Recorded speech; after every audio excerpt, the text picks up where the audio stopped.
The smell of death hung heavy in the air that morning in Savannah, Georgia. It was March 15, 1847, and the Carter plantation house stood unnervingly silent. Inside its grand dining room, 3 bodies lay slumped over their breakfast plates. Master William Carter, his wife Josephine, and their eldest son Edward were dead. The only sound was the faint clink of silverware as a young black woman calmly cleared the table, her expression unreadable. This was Hannah Matthews, and with nothing more than a handful of oleander leaves and a steady hand, she had just altered the course of American history. But how did a kitchen slave become one of the most feared resistance figures in the antebellum South? How did a woman who could not read or write orchestrate a campaign of quiet terror that would spread fear across plantations in 3 states? To understand Hannah's story, we must first understand Savannah in the 1840s. This coastal city was one of the nerve centers of the American slave trade. Ships arrived weekly from Africa or the Caribbean, their human cargo sold at the auction block near Bryan Street. The cobblestone squares rang with the rattle of chains while wealthy planters grew richer by the day. Savannah was a city of brutal contrasts. Grand homes with sweeping verandas lined the oak-shaded avenues, while just blocks away enslaved families lived in ramshackle cabins, crammed together in filth. The economy depended on slavery completely, from the rice plantations along the Savannah River to the cotton fields stretching inland toward Macon. The system was built on stolen labor. Hannah was born in 1820 on the Carter plantation, located about 20 miles northwest of Savannah near the Ogeechee River. Her mother, Celia, was the head cook for the main house, a position of both privilege and peril. Head cooks carried responsibility for the family's meals and, by extension, their health. They knew the secrets of the household. Overheard conversations never meant for them and were often punished harshly if meals did not please. Hannah's father was never acknowledged, but everyone on the plantation knew it was William Carter himself. That made Hannah what was cruelly labeled a house slave, light-skinned enough to work indoors but never light enough to be free. Her mixed heritage was both her shield and her wound. Even as a child, Hannah revealed a mind sharper than most around her. While other children played in the dust between the quarters, she hid in corners memorizing conversations, learning people's rhythms and fears. Her memory was near perfect. She could repeat entire conversations days later without error. Celia noticed early. "Child," she whispered once, their hands busy with pots and knives, "you've got a mind sharper than any blade in this kitchen." But sharp things cut both ways. Used wrong, it'll be the death of you. Used right, maybe it'll be the death of them. The kitchen was Hannah's first classroom. Built as a separate structure to contain the danger of fire, it was a world all its own. A giant fireplace dominated one wall, with iron hooks for heavy pots and a system of cranes for swinging kettles over flame. Shelves lined with jars of spices and dried herbs filled the air with aromas. In the center sat a scarred wooden table that had seen decades of chopping, grinding, and pounding. Here, Celia taught her daughter not only cooking but the lore of survival. Every plant had a purpose, Celia said as she worked herbs with her mortar and pestle. Some healed, some harmed, some killed. A cook who knew her plants wielded more power than an overseer with his whip. Hannah quickly learned the plants around the plantation grounds. Willow bark eased pain. Foxglove slowed a racing heart. Castor beans brought violent illness. Most important of all was oleander, the beautiful flowering shrub that grew wild across Georgia. Every part of it was poisonous, but properly prepared it was almost impossible to detect in food. "Why are you teaching me this?" Hannah once asked at 12 years old, watching her mother carefully separate safe herbs from deadly ones. Celia's gaze shifted toward the big house, where Master Carter's voice thundered as he berated a field hand. "Because knowledge is the only thing they can't take, child," she said softly.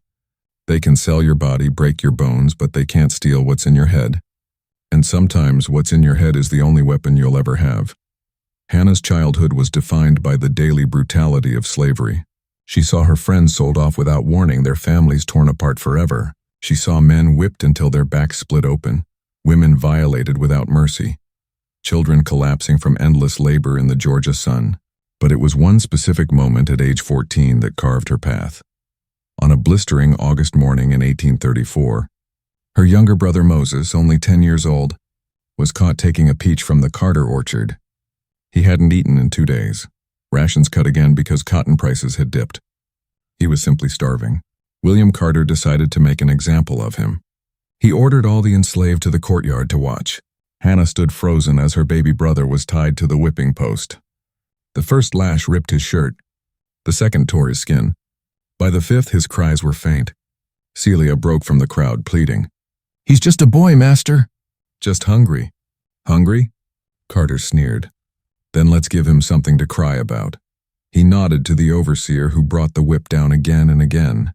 By the 20th lash, Moses hung unconscious, ribs broken, body limp.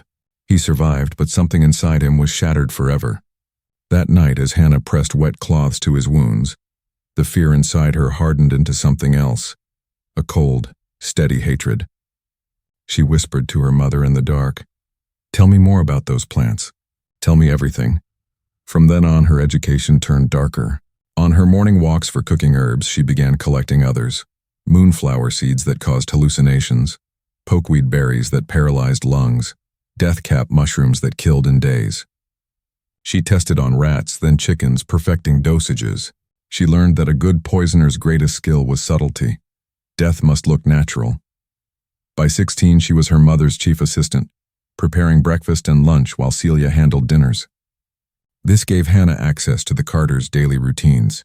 She knew that William took his coffee black with sugar at 7 sharp. Josephine favored honey in her tea with toast. Edward, arrogant like his father, wanted eggs fried and bacon crisp. She knew their patterns, their vices, their weaknesses.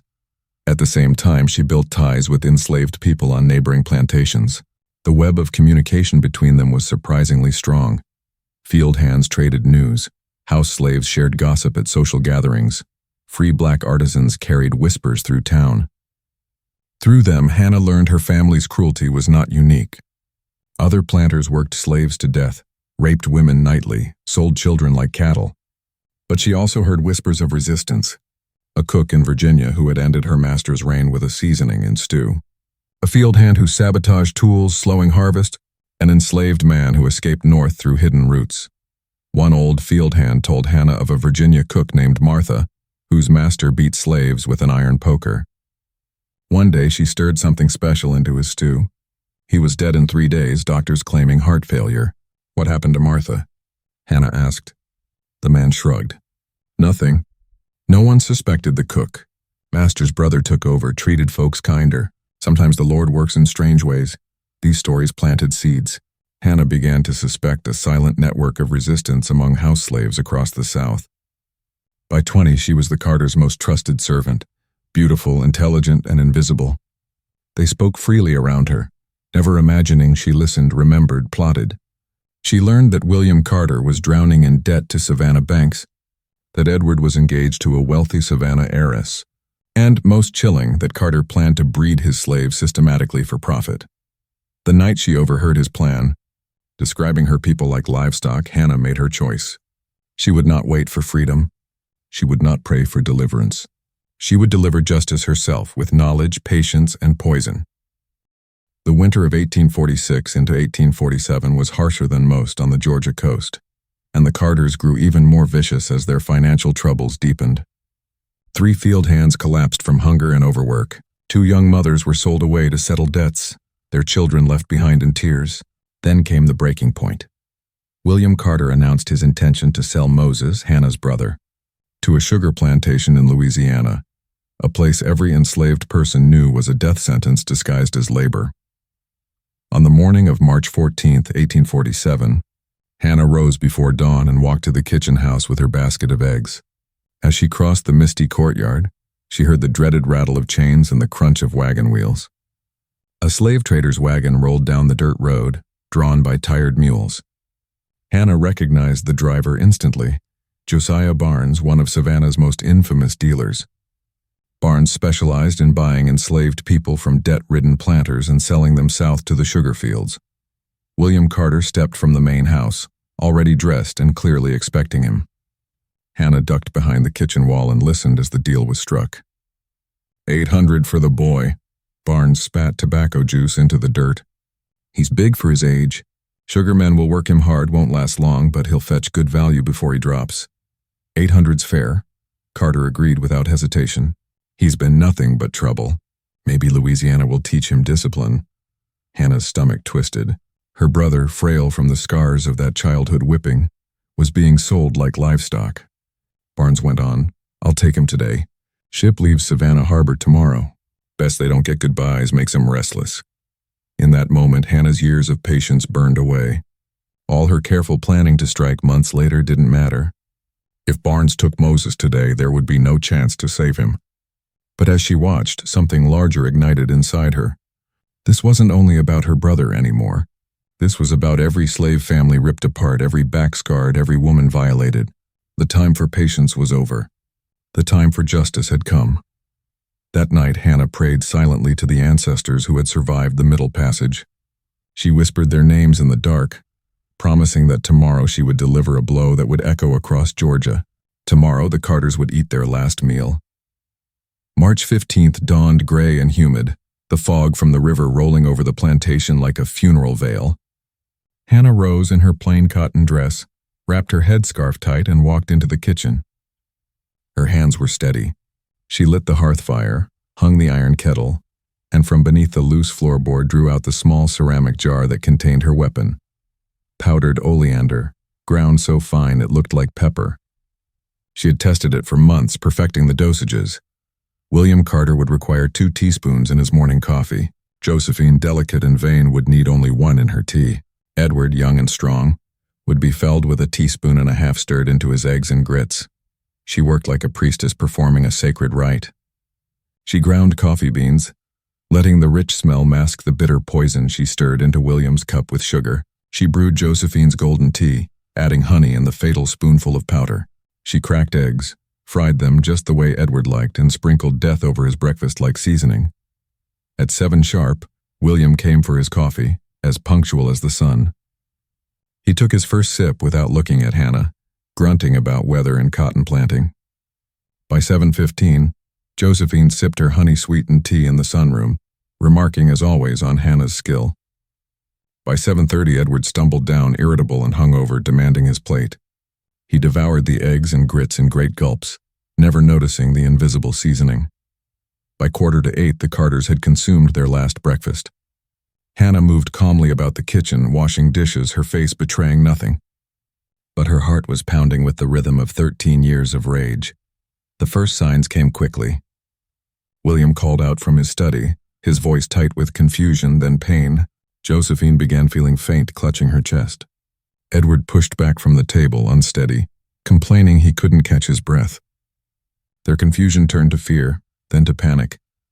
By 8:30, all 3 were in agony. Their hearts raced irregularly, their breathing ragged. William collapsed into his chair, clutching his chest. Josephine's hands trembled as she gasped for air. Edward convulsed, his strong body betraying him. Hannah entered the dining room at last, her face a mask of shock. "Masters, mistress, what's wrong?" she asked, feigning alarm. Josephine reached out with a trembling hand. "Get help," she whispered, eyes wide with dawning horror. For in that last moment she understood. The woman who had served her for years, invisible and trusted, had poisoned her. Hannah ran toward the quarters, calling that she would send for the doctor. She knew no physician could save them. Oleander had no antidote. By the time she returned, William was unconscious. Edward was writhing weakly and Josephine was fading fast, still staring at Hannah with terrified recognition. At 8:57, William Carter's heart stopped. Edward followed 5 minutes later, collapsing onto the table. Josephine lasted until 9:15, her breath rattling in her throat until it ceased, her hand still clasped in Hannah's. By 9:30, the dining room was silent but for the ticking of the clock. Hannah stood among their bodies, her expression blank. Justice had been served. Not vengeance, not fury, justice. The Carters had spent decades crushing human lives, and now they were gone, destroyed not by guns or whips, but by a cook's knowledge of plants. But Hannah knew the true test had only begun. She could not afford discovery. She needed the story told her way. She needed the white overseer and neighbors to believe the Carters had fallen to natural causes, while the enslaved community understood the truth. She walked calmly to the plantation bell and rang it 3 times, the signal for emergency. Overseer John Mitchell came running with several field hands. They found Hannah kneeling beside Josephine's chair, pressing smelling salts to her mistress's face, tears running down her cheeks. "What happened here, Hannah?" Mitchell demanded, staring at the lifeless bodies. I don't know, Master John, she sobbed, her voice breaking with convincing grief. I served breakfast like always, then went to tend the garden. When I came back, they were like this. Master William clutching his chest, Mistress Josephine gasping. I tried to help, but her words trailed off into despair. Mitchell frowned, shaking his head. Man's been complaining about chest pains for months. Must have been his heart. Maybe it runs in the family. Could be food poisoning, I suppose. Hannah lowered her gaze to hide her eyes. Food poisoning indeed. The overseer sent a rider to Savannah for the doctor. While they waited, Hannah carefully washed every dish, scrubbing away any trace of oleander. The silver coffee pot gleamed, the porcelain cup shone. Nothing remained but the corpses of the Carters and the story she would tell. By mid-afternoon, Dr. Henry Morton arrived from Savannah. He examined the bodies with weary professionalism, checked for signs of trauma, then shook his head. Cardiac failure, he said firmly. William's been under stress, and sudden death can shock relatives into collapse. Happens more than you'd think. Mitchell sighed with relief. So nothing they ate? No poisoning? Not a trace, the doctor replied. Faces are normal, no vomiting, no convulsions. Just tragedy. Hannah turned away to hide the smile threatening her lips. The doctor had confirmed her alibi. No suspicion would fall on her. To the white world, the Carters had died of natural causes. To the enslaved community, word would spread differently. That evening, as neighbors and relatives arrived to mourn, Hannah moved silently through the house, serving refreshments, listening. The white guest spoke of William's debts, Josephine's fragile constitution, Edward's wasted youth. Not one mentioned the cook who had served them their last meal, but among the enslaved, whispers spread with a different meaning. Hannah had already sent coded messages to her allies on nearby plantations. To Sarah, a cook near Augusta, breakfast didn't sit well with the family. You might warn others. To Mary, a seamstress in Savannah, lost them all this morning. Hearts just gave out. To Rebecca, a housekeeper near Brunswick, Master's coffee was too strong. No more breakfast needed here. Each message sounded harmless, but every enslaved person who heard them understood. Hannah had acted and the war had begun. The deaths of the Carter family sent shockwaves through Savannah and beyond. By evening, the plantation was crowded with curious neighbors, mourners, and opportunists. They came in carriages from Augusta, Charleston, and Macon, whispering about the suddenness of it all. No one questioned foul play. Instead, they spoke of William Carter's debts, Josephine's weak health, Edward's reckless ways. Some called it bad luck, others divine punishment. Not a soul suspected the quiet woman who served them food and wine at the wake, moving ghost-like through the house, her eyes downcast in apparent grief. But in the quarters, the enslaved understood. The coded messages Hannah had sent began to ripple outward like circles on water. Within days, whispers carried through the fields, across the river, and along dusty back roads. The Carters were dead, struck down at their own breakfast table, and the cook had done it. To the enslaved community, the message was clear. Slavery's power was not untouchable. Masters were not gods. Justice could be served quietly, invisibly, with nothing more than the knowledge of plants. The official story, of course, was heart failure. Dr. Morton swore it. The overseer repeated it. Savannah's papers printed it.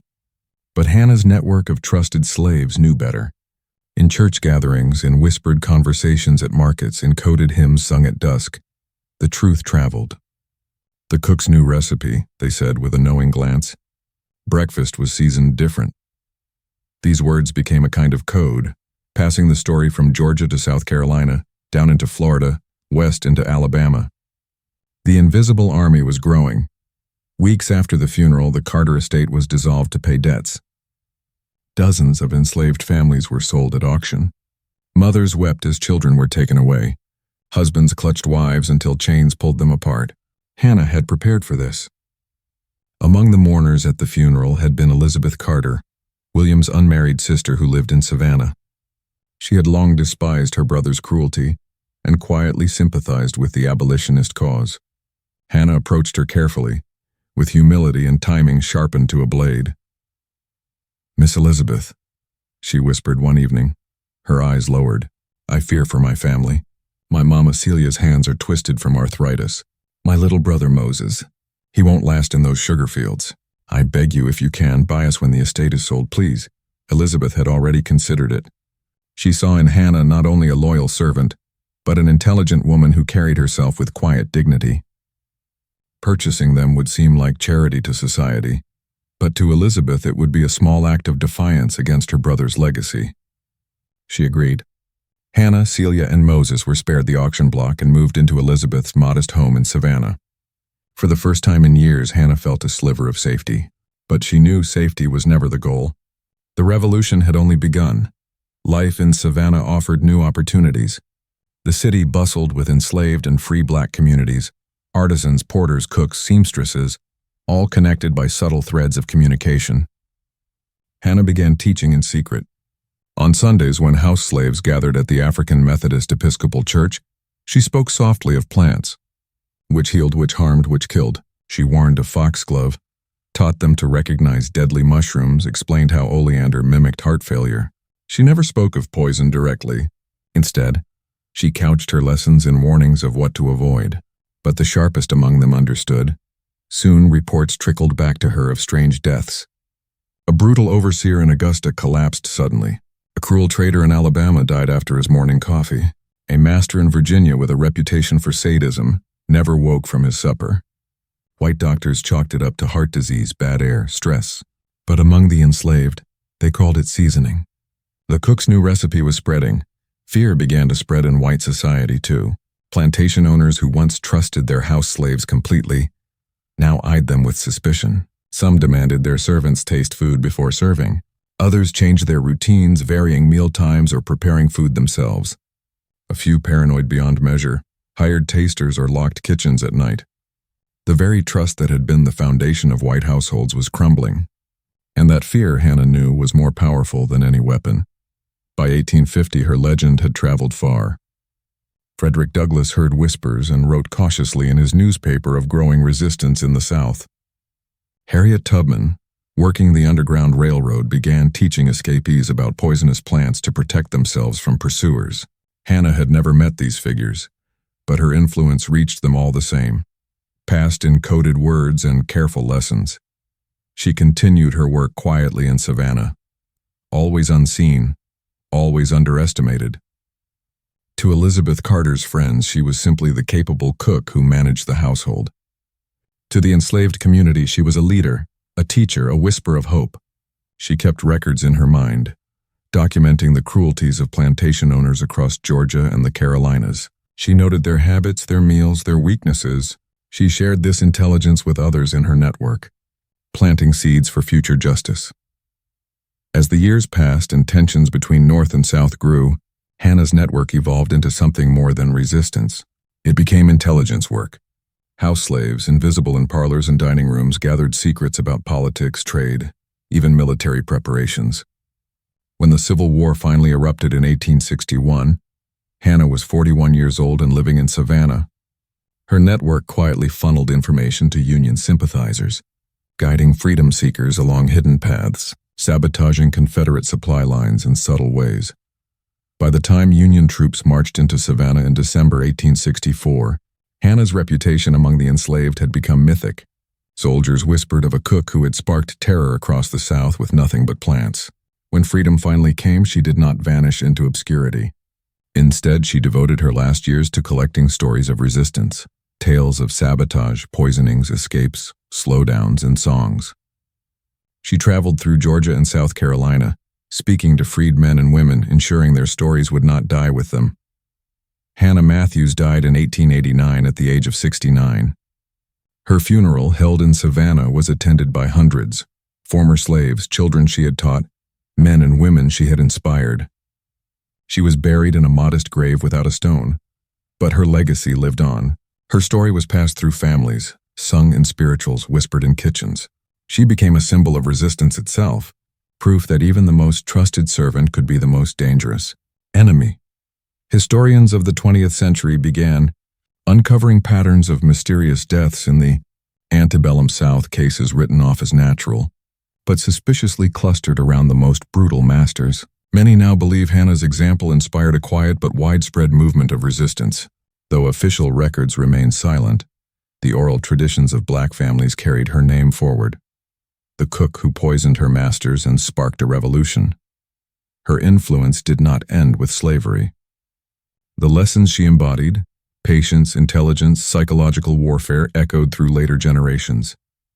Civil rights leaders spoke of her as a symbol, though rarely by name. Her story reminded them that resistance does not always roar with guns or speeches.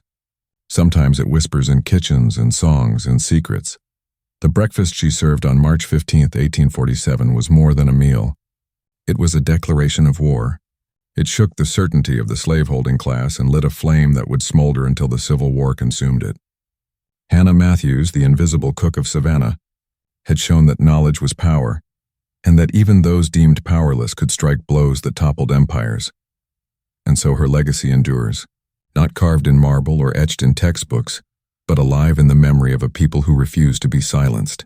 With courage, patience, and a handful of deadly leaves, she proved that freedom was not merely given. It could be taken one poisoned breakfast at a time.